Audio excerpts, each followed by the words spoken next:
This is HOVERAir X1 Pro, and today I'll show how you can enable the slow motion shooting mode on this device.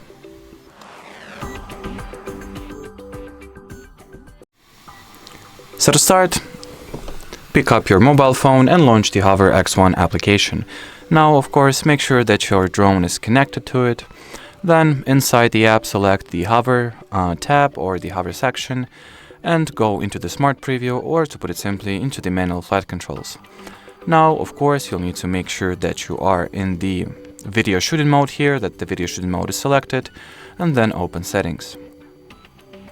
Next, select the shooting settings section, scroll down, or actually you don't even need to. At the very top, you'll find the shooting mode selection, which you can switch between normal or regular video and slow motion. And here you have it.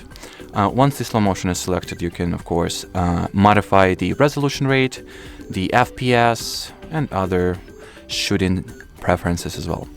And well, as far as this video goes, that'll be it. So thanks for watching, thanks for your attention, and bye-bye.